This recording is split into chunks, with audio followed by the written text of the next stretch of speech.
Good morning, good afternoon, good evening, wherever you are. This scene tonight is in Reno as Emma is making her way back after her oh so awful thing she has seen. She will actually make a humanity roll, plus conscious, probably -3 because this is very close to what she has Yep, don't seen forget in to the past. temporary willpower too. Yeah. She barely manages. So she is very shaky as she makes her way back on her bike to her newly bought bike to the church, and her ghoul is following her on her bike. And as she goes through, she sees the candles of all the churches around, all the police officers going around. There seems to her, there's candles everywhere around town. And as she goes through, thank God she has a helmet, because she's just crying. She's just crying through her helmet as this goes on. And I'd say the entire bottom of her face, except maybe what's under her mouth, is filled by blood by now. And as she makes her way back to the church, she gets off, and feeling the blood, how much blood she has on her face, she unclips, but she keeps her helmet on, and she's looking down, and she is shaking as if it was -80 degrees and she was wearing nothing, as the prince probably sees her going through that stage right now, and her ghoul following her.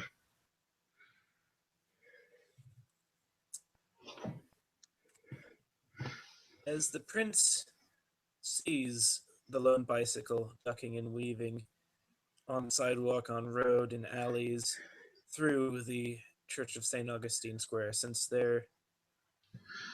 Augustine Square, there is so many people here. The streets are filled.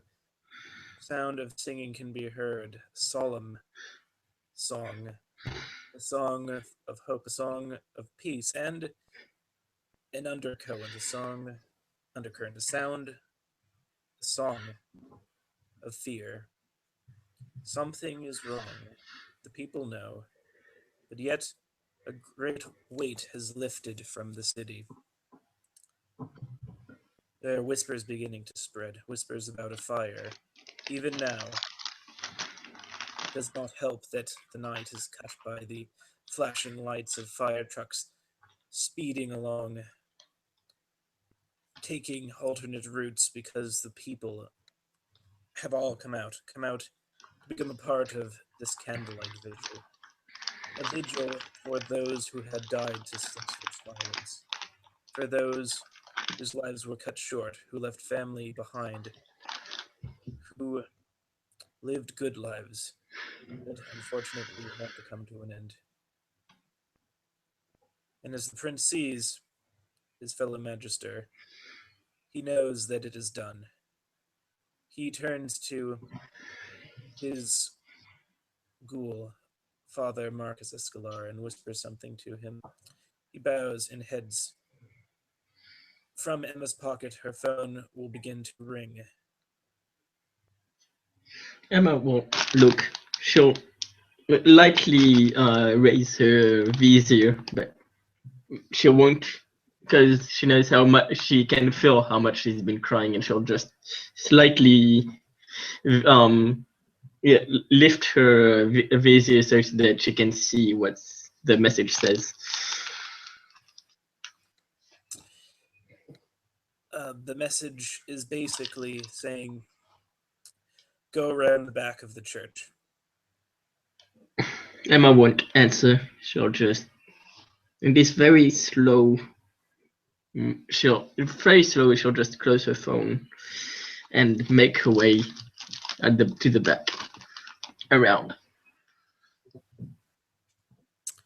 There is a back door behind the church. It leads to the storage area in the back.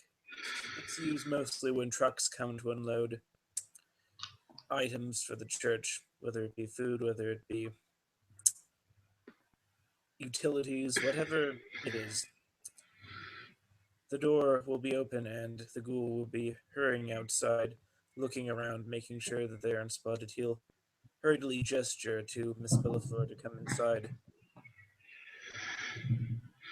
Emma The will. church looms above at this point, highlighted by the neon lights surrounding it, the ambient glow of Reno, Nevada. Emma will see the ghoul, and she won't make anything apparent out of it. She'll just keep going, her head still down, not moving, her head still very much fixed while the rest of her body is shaking. Once inside, the ghoul will close the door and lock it and turn to you, bowing his head to Emma's ghoul and saying, "Is it done? Was the High Templar victorious?" At that point, as they're inside, and there's nobody else inside, right? No one else. The church is empty. Everyone else is outside, taking part in the vigil. Even the father himself right now. But that is why his ghoul is here. As Emma takes down, she sees that there is only people that know about them now. She'll take her helmet off, and the ghoul will see that pretty much everything there is all filled with just tears of, well, some of it is dried, some of it is still going. And she'll say, "It is done." And as her ghoul then goes to put a hand on her shoulder, she'll look back, and very different from what she is, she'll have a very disturbing, very fearing look on her face, and she'll look at the ghoul and she'll say, "Don't touch me." And the ghoul will just step back and put his pen back. And then she'll go back to being very shaky. Upon seeing that, because this is something the ghoul had never seen before, his hands go to his mouth, although he hurriedly puts them down, but you can just barely hear the words, "Holy Father." And then he quickly makes the sign of the cross, which she will miss, as that's about that point that she turns to her ghoul and demands him to remove his arm from her shoulder, which Father Marcus is very grateful for at that moment, for she did not see him do that. In his own moment of weakness, he will just stammer for a minute, but then a look of absolute confusion and helplessness will fall upon the ghoul as he will say, I will go fetch the good father immediately. Please stay here, or you actually you should go to the church below. We have the As power to she, go there. Please." actually, as he says, it will probably cut him off as he says and probably as he says church below, he'll see Emma hitting the brick so that the church, the night chapel opens, and she'll be walking down. As she does, Father Marcus will turn to Emma's ghoul one last time with a very confused and concerned look upon his face. The ghoul will just, already being a not very social kind of guy when it comes to when he was normal, he'll just nod to him and he'll say, I'll go back home. And he just he has his own vehicle, so he'll actually leave the scene. Yeah, well, actually, no, he lives right here now with Emma, so he'll just go to the apartments that are around. All right. The ghoul will say nothing to the other as he leaves, and then, almost like he forgot, he will straighten up and make a beeline for the front of the church. Emma is in the night chapel for a good 10 minutes. What does she do as she waits? She'll probably go to. There's still an altar, right? Yes, but where once it was empty, now behind it there is a throne, the prince's throne. So she wouldn't sit on the throne, but she would sit in front of it, a few meters, maybe a meter in front of it, and she would just collapse there and lie there and look to the eye that's above her. As a last number, she can probably see that pretty easily, I'd say, wouldn't she? Oh yes, you if not, you would instinctively know that it's there. Not only that, you can, I believe it was, roll a perception awareness if you'd like, because you are of the blood. She doesn't have much in that, but Oh, there's always a oh, chance. 1, 2, 3, 4. Wow. It's something about it intrigues you. Like, there's some nostalgia to it, but you can't quite place your finger on it, as though there's more to that painting than meets the eye.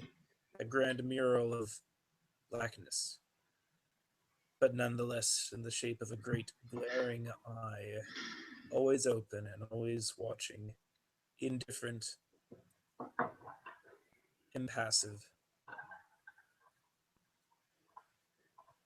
And it is around that time that the sound of the door opening again will sound, the sound of people hurrying into the hallway, and the prince will enter now and see his fellow magister crumpled before the throne, and he will approach slowly. Emma won't actually make a move until he's like right above her, right on her. He just looks down with a very concerned look, a very cautious look.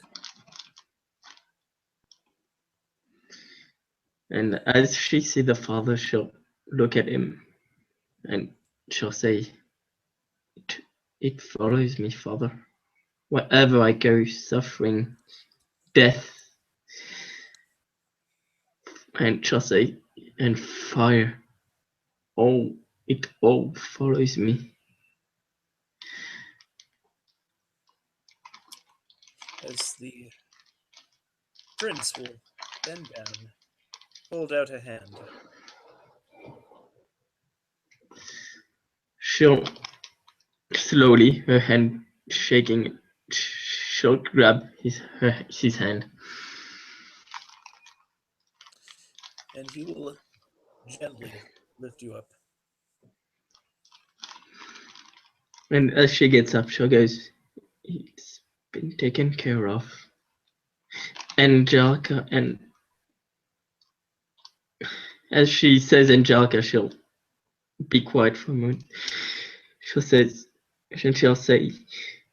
that creature, as far as I'm concerned, is gone now, and unfortunately, Jessica left with her. Angelica left with it.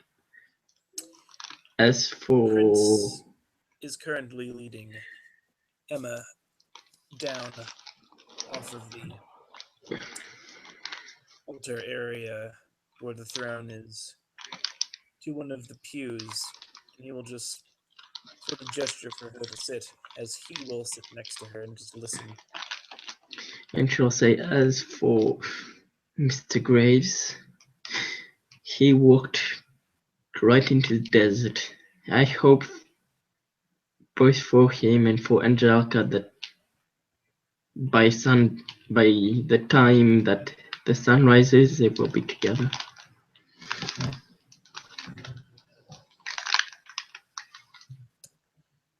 Prince is impassive.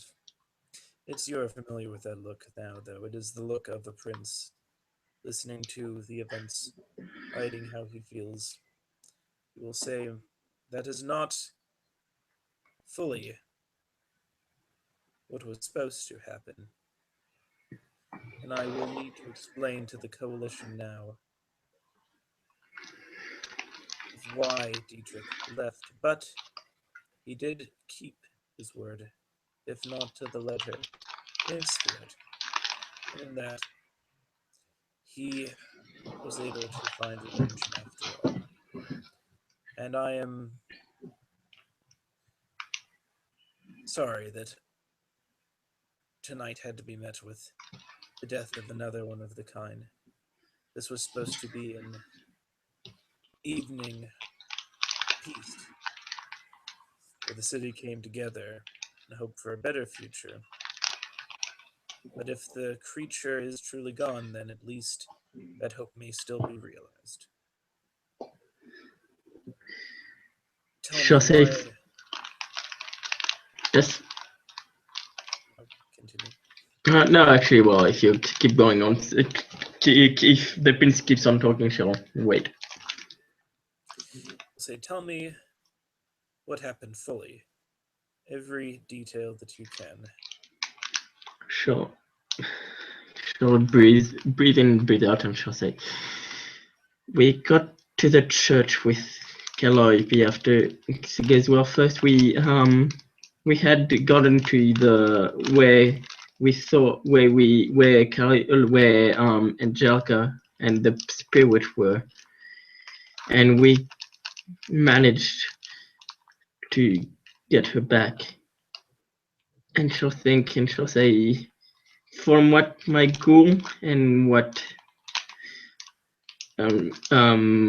Mike's ghoul said, we were just standing in front of the building the entire time for what seemed to them for about 2, maybe 5 minutes.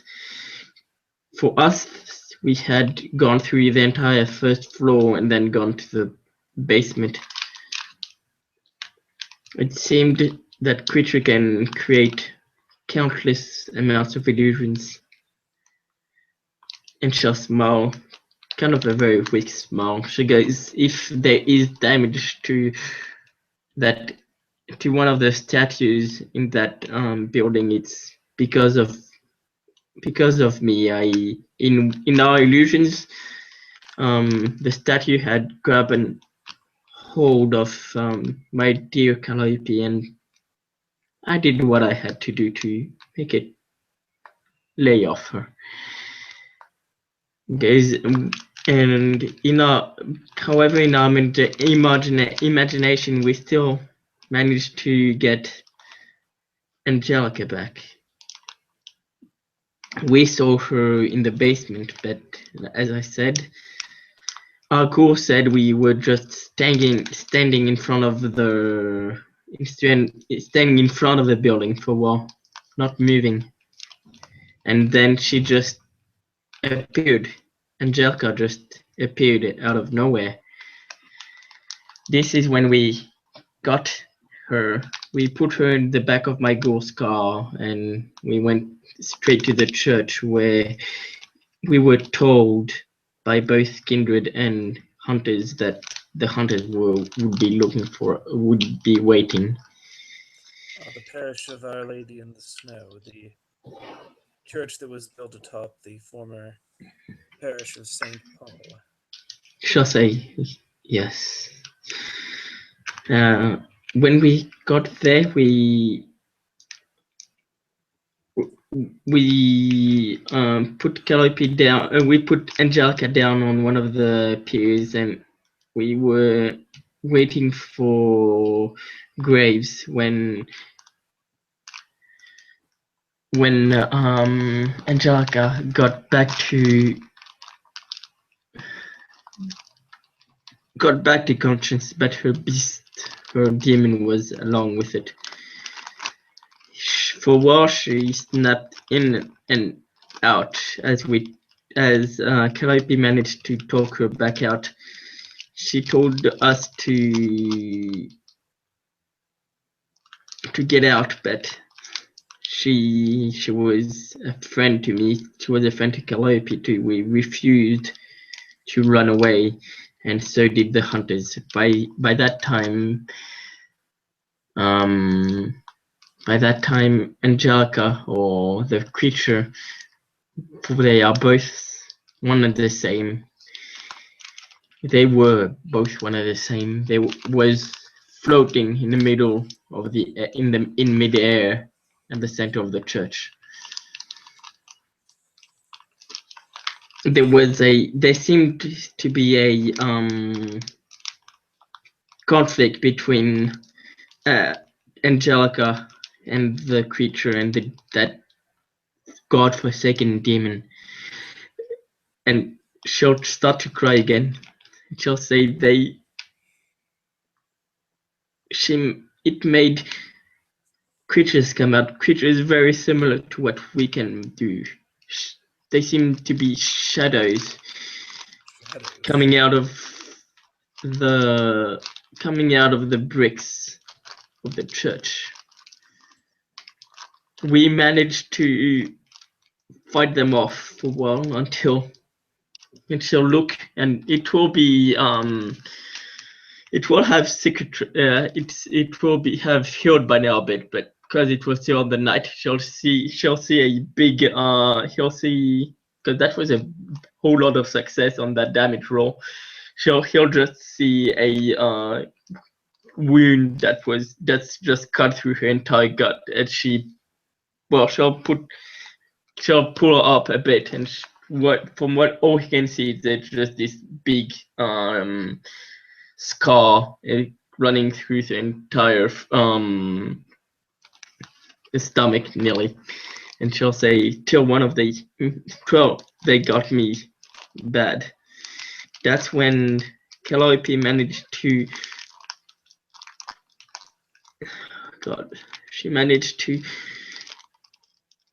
kill Angelica. She didn't want to, but it was what was needed, and that's when Mr. Grace walked in. She'll again cry even more. She'll say, we managed to get out of there, but the church was burning right from the moment that spirit got a hold of Angelica. That church seemed to burn. And guys, and as we got out of there, as you'll just hear the prince say, "Good Lord, not again." But he says it to himself, as though he's not even realizing he's saying it. and she'll say, as we got out of there, my dear friend Mr. Graves walked out onto the desert. He said we wouldn't need to worry about him no more, and he thanked both me and Calliope for being there for him and Angelica.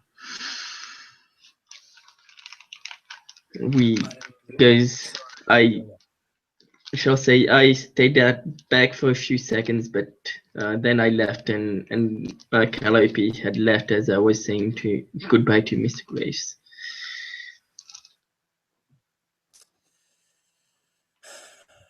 As he looks at you, he says, "I am truly sorry for your loss, and I do mourn that you were not able to preserve the kind's life. I must ask, though, are you sure destroying her also destroyed the foul creature that held her? Is there a chance that it still could have persevered despite the body being destroyed?" Shall say when Mr. Graves came, he came with that strange skull of his, and when because yes, he has I believe from what I could hear on the radio, the skull was seen back on in the back at the church. It's probably held by the police or something by now. What? But then he catches himself and says, continue. I'll say we got out over there as we heard the sirens come. The father said he would make his business of what was at the church. It was all, after all, in his domain. Guys, I don't know what happened to it. I'll just say maybe it's still with the father. Let's hope it is. But he when Mr. Grace came, he had a weird kind of skull with markings on it. With it, he held with the skull in his hand. He held it to Angelica, and flames appeared everywhere around them. It seemed to hurt Mr. Graves too.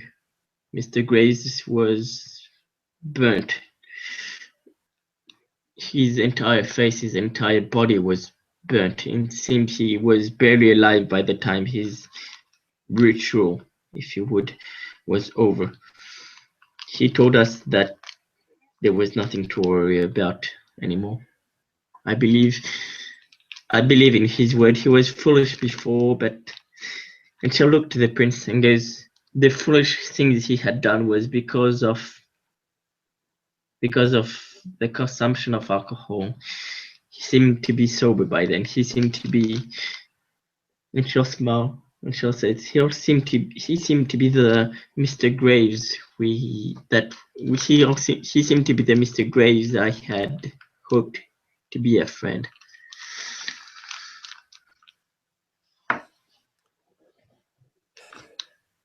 He may have proved to be a very horrible drunk, but in the end, he proved to be a true theocrat. Although we will not forget that it was his dabbling into the unknown that caused this. There is, unfortunately, always the good with the bad. Actually, None you of say us. that, I shall smile and shall say, like in the paper I gave you, Father, shall say, Mr. Graves, for all what he has done, will be like the sins. He will be forgiven, but never forgotten. As the prince will smile and say, you have definitely grown, Emma Bellafleur. You are no longer the stranger you were before. You really are a member of the Camarilla now. I do not know your past, nor will I pretend to understand. I was not of your generation. I did not know of a time when there was anything but the Magisters of Anne La Sombre until the betrayal, until the rebellion, until I was forced to go to sleep for a very long time. It is not my place to judge your past, but your actions, and judging your actions, you acted with an even head, a strong intuition, and the conviction to do what is necessary to uphold the traditions and the masquerade. I told you and Diedrich originally that I would reward you for your trials, and you have succeeded beyond my expectations, despite your outward demeanor, as it were. You, in time, I'm sure, will become very powerful Lasombra.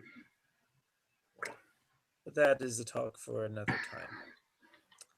If you are troubled by your heart or your mind, I can offer what little assistance I can. If you need blood, I give you permission to use my herd for the night.